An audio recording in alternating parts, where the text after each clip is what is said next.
freedom of movement has always been at the heart of the European dream, right from the original treaties.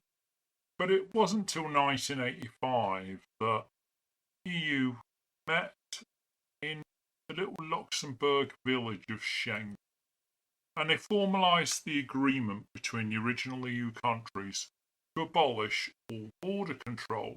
By the time the UK left, the Schengen was such an embedded principle, or core pillar of European unity, that there were huge delays discussing the ramifications of closing borders and having border checks.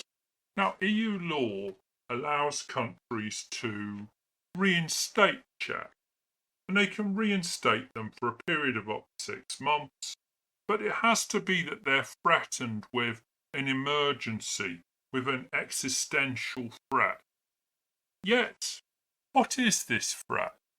Because Slovakia imposed border control because of foot and mouth in Austria and Hungary.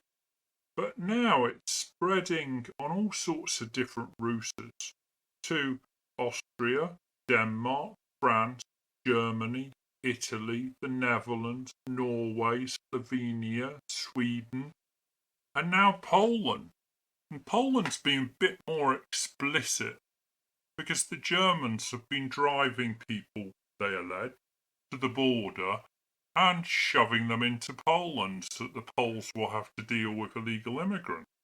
Well, that's certainly one way of dealing with it. The French seem to have taken note of that over the last few years.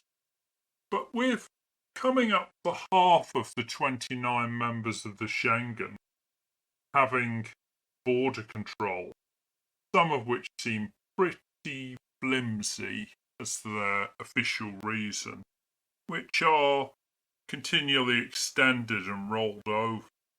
How long is it before we admit that the European project of no borders isn't wise, doesn't work, and clearly is unpopular? Clearly France and Germany think this.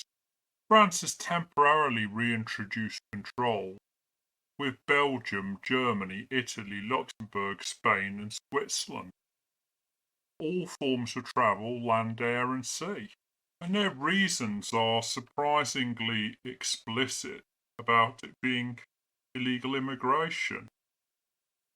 Threats linked to terrorism, the rise of criminal illegal migration networks and smuggling operations, radicalised individuals infiltrating migration flows, particularly in northern France, i.e. heading to Britain, and concerns over increased violence in northern coastal areas like Dunkirk and Calais, where they're heading to Britain.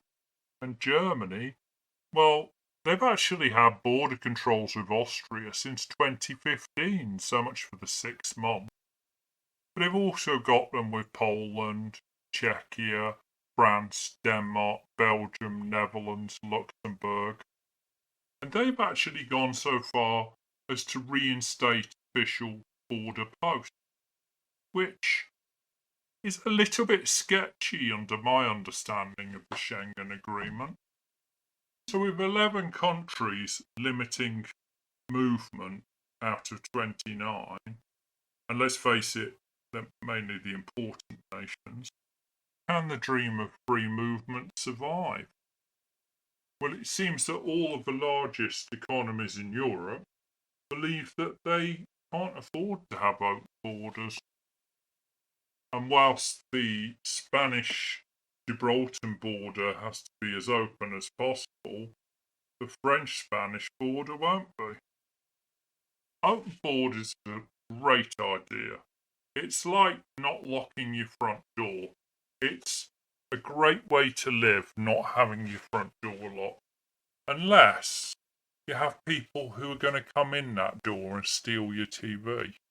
And it seems the lesson the Germans have learned from forcing everyone else's borders open is that they'd like their own closed. Unless they're helping people over the border into Poland.